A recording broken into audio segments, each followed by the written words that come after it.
Morning and welcome to the Power Chat series. Thanks for joining us. I have here one of the winners of the North Georgia Open. So it is the post show, Lilli McGuire, representing Team Kick. Oh my God, literally Kick team. Kick Team. Sorry. Yes. All right, awesome. So I'm super excited to have you on, Lilli. It's the first time you're on the Power Chat series, and clearly in this picture, you came out on top at the North Georgia Open. So let's talk about Yeah. the event. It was really great. So this is my either third or fourth year attending the North Georgia Open, and it's always been a really good tournament. In the picture, I'm standing with Mr. Jim Haymore and Mr. Tony Young. Mr. Tony has watched me, I've been competing in a separate circuit with him for since I was like really little.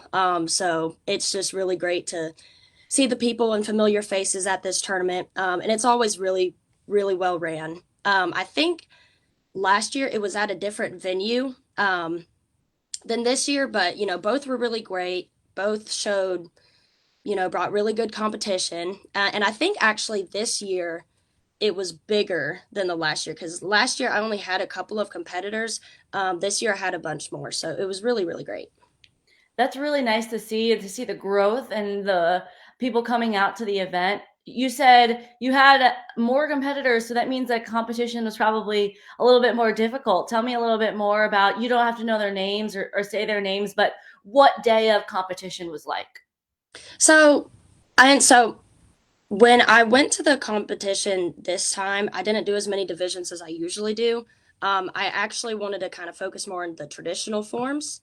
And, I kind of expected to have roughly two or three from last year. But I'm also moving up into a new division, the adult, and there was a lot more competition there. And it was really great because it just pushes me even more. And it was really good competition. So I was really glad that I was able to run my traditional forms and get ready for the future tournaments this year. And and the competition I had were a lot of familiar faces that I see locally and at the big NASCA tournament. So it was really great to catch up with them and see them again. What divisions do you normally do otherwise? So I do both the traditional. Now that I'm moving up into the women's division, I have that Korean. Now, actually, I'm pretty sure NASCA added the Korean division to the youth. Mhm. But I come from a Korean studio, so the opportunity to compete in the Korean division is really great. I was really excited to move up and compete there. But I also do traditional weapons, and I compete with the bow, and then a bunch of the CMX stuff. None of the CMX weapons. I compete in that locally, but not in the NASCA tournaments. But I do creative, musical, and extreme forms. Mhm. And there was an option to compete in the extreme forms at this tournament, but I decided not to because I wanted to focus more on the traditional sides. And since I'm moving up and there is a Korean division in NASCA, I kind of wanted to, Yeah. run my forms in that to kind of get a little bit more practice. Yeah, no, that's really smart, and it's good to have the opportunity of events like this, which is also NASCAR rated, but a little bit more regional events. Hmm. Are you from Georgia? Yes, ma'am. That you could drive to, that you could run forums against your competition. So Yes. if you got cut down on some of the divisions at this event, did you have any Hmm. time to watch other competitors or teammates or things like that? And how was the competition there? Yeah. So we had a couple of, team members from our studio that went, I think maybe four or five. So the adults competed earlier in the day, which I really liked. I Mhm. think part of the reason is so that, we could judge afterwards. But I really liked it because I was able to run to the other rings and go support my team members. And they also had a lot of good competition there. So it wasn't just the women's because the women's is a bigger age gap. I think I competed in the 18 to 29, I think it was. And, looking back at their divisions, they also had a lot of really good competition. So it was really great. I enjoyed watching and, seeing the familiar faces at these tournaments. Um, I love going over to the rings and, watching their competition, cheering them on. And, afterwards, yeah, I really like that, especially this tournament, they get the adults, done with. I mean, I was done at I think 11 or 12, and so it was really great, and I could just go watch my other teammates, and I got to judge for just a little bit, not super long, but it was really good. Yeah, so I'm gonna highlight and showcase some of the pictures here of the winners and some photos that Alex shared with me. Mhm. Also here, of course. So those are two fighters, and it's just awesome. You didn't mention fighting in there, but how is sort of like the energy when it comes to that? The fighting. Mhm. So I didn't stick around for the adult sparring. I was there, but I wasn't near that ring just because I was with my other team members. Mhm.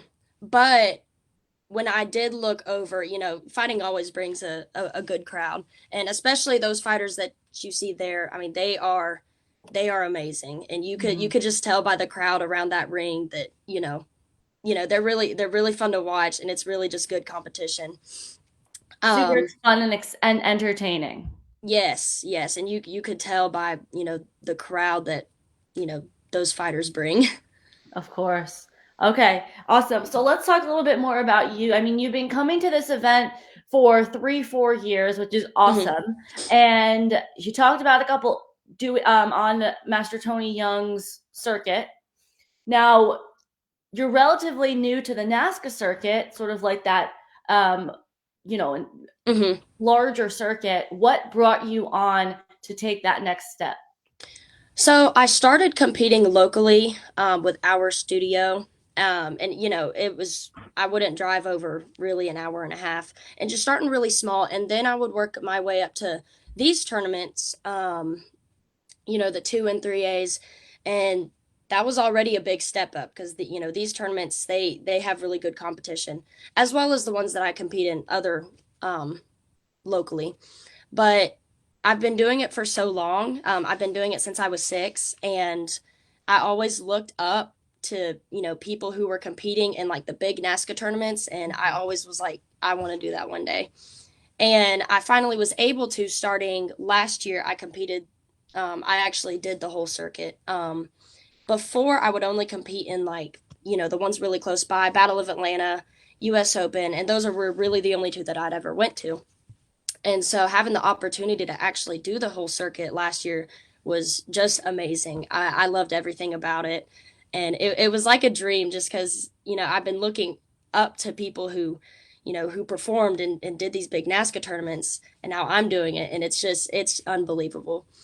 Um, and so, like I said, I moved up to the women's division this year, and it's been so great. All of the women are super welcoming, and it's amazing. I mean, you're just beaming in this picture with the Mhm. ring and winning the women's stepping up is a huge thing, even like locally and regionally into the women's division, and then to do it for the rest of the year. How excited are you? Any goals that you set for yourself? Yeah, so especially so with the new we're moving up to the new Korean division. I was really excited to compete in that. I think my goals for this year is just to make more stage appearances. I Mhm. made my first stage appearance in Chicago, and that was just so exciting in of itself. It was awesome, but really just to make more stage appearances, trying to work towards another world champion title, and really just having fun competing and supporting my team members. I love those goals. All so attainable, but something that makes you drive and strive Hmm. to just have something that you can physically achieve, getting to that stage and then eventually, I mean, you've only been doing the NASCAR circuit, I guess, really for 2 years. Yeah. By the end of this year, you're going to be a very familiar face, which is going to be awesome. So excited for that. Okay, what's your next event? I will be going to California. Oh, So compete. actually, our studio has a tournament the weekend before, Okay. and that's gonna give me a good practice run before the big tournament. But so the weekend before, um, Juan's Martial Arts is what I'm a part of at Mhm. the studio. Um, we're holding a tournament the weekend before, and our tournament also pulls in a bunch of really good competition. So I'm excited to do that tournament, and it's a home tournament, so Yeah. that's always fun. But anyways, that'll give me a good run through for all of my forms, and then the weekend after will be compete. And so I do plan on flying to that one and Beautiful competing. California. That's going to be so nice. Yes, yeah, that was kind of more of a last minute decision to do. I wasn't gonna do California, but I decided to do it since it's the beginning of the year and starting off the year strong. So Smart. Yeah, and collect yeah, some points while you can, and so you're not rushing at the yeah, end. yeah, yep. I wanted to kind of space out my tournaments a little bit more because some of the NASCA tournaments are a little closer together. Yeah, um, and so I was gonna skip this one and do Texas. Last year, Texas was a really good tournament. I really liked it. I think it was ran by Promac and it was ran really efficiently. So I was definitely gonna do Texas, but like I said, I decided to go to California and compete. Great, great. That's really I'm really excited to see the rest of your year and how it's going to pan out. Now in terms of training, let's just get a little bit more into the nitty-gritty of Uh-huh. sort of you as a martial artist. We talked about you starting out young, but what's your training look like at the school, at home, and what's your sort of philosophy on working out? Yeah, so I started doing this new thing this year. I'm in college. I'm dual enrolled. So I'm actually technically a senior in high school, but I'm fully dual enrolled in college, so I'm not even going to high school right now. Mhm. Um, After my classes are super early in the morning, so after that, I'll go to the studio and I'll train for a little bit, and then I teach. So I'll train for roughly 1 to 2 hours, however much time that I get, because I still have to focus on, school and my classes. But then I'll go and I'll teach. And then afterwards, usually I'll be able to take class. And Master Juan, um, the owner of the studio, he usually runs that class. And so I'll get to take that. And on top of that, I'll sometimes train after class. Mhm. Very, very light because I've already you know, Yeah. trained before. But that's during the weekday. During the weekends, I'll train Saturday. Sometimes I'll teach lessons on the weekends also.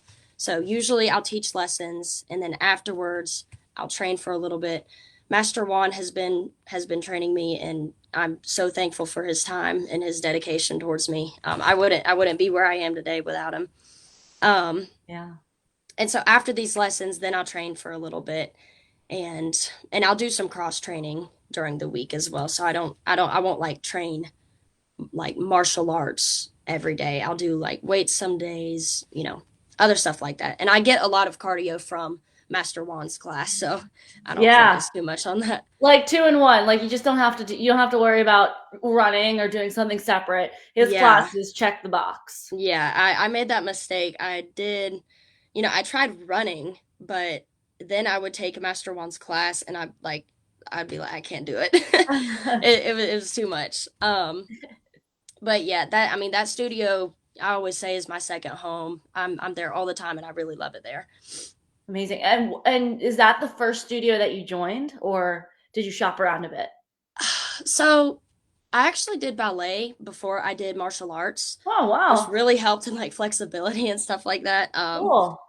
But we tried out other studios, and actually, a funny story, we tried out this one studio close by to our house, but it was more, I think, jujitsu kind Mhm. of.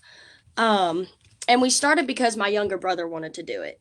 He's 16 currently, and our first class we did like rolls or something like that, and my brother comes up to the instructor and goes, "Hey, when are we gonna punch and kick?"